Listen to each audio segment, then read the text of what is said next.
வணக்கம். ஜிகேஎஸ்வி ரவிச்சந்திரன். நாங்கள் போன 6ஆம் தேதி கொச்சினில் ரெடிசன் ப்ளூவில் இன்டர்வியூ நடத்தினோம். அதுக்கு எல்லாரும் வருகை தந்து எங்களுக்கு நல்ல ஒரு ஆதரவு கொடுத்ததுக்கு நன்றி.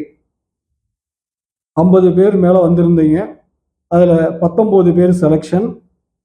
அதில் ஒரு 15 பேர் இன்டர்வியூ புவர் பெர்ஃபார்மன்ஸ் கொடுத்துட்டாங்க.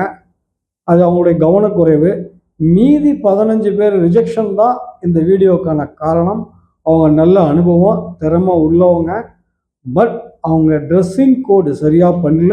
ரெண்டாவது அவங்களுடைய ப்ரெசன்டேஷன் அட்டிடியூட் கவனக்குறைவு, அதாவது ஓவர் கான்ஃபிடென்ட்டில் கவனக்குறைவுனால அவங்களுக்கு கிடைக்க வேண்டிய வாய்ப்பை அவங்களுக்கு கிடைக்காம போயிடுச்சு. அதனால் எவ்வளவு திறமை இருந்தாலும் சரி, உங்களுடைய அதை ஓவர் கான்ஃபிடென்ட் இன்டர்வியூவில் காட்டிக்காதீங்க. கொஞ்சம் அடக்கம் பணிவும்.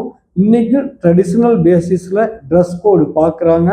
முடி, ஹேர் ஸ்டைல், தாடி ஸ்டைல் இதெல்லாம் பார்க்குறாங்க அப்படிங்கிறது தான் உண்மை. ஸோ இதை புரிஞ்சுக்கிட்டு கொஞ்சம் அடக்கம் பணிவும் விட்டு போட்டுக்குங்க இன்டர்வியூவில். நன்றி, வணக்கம்.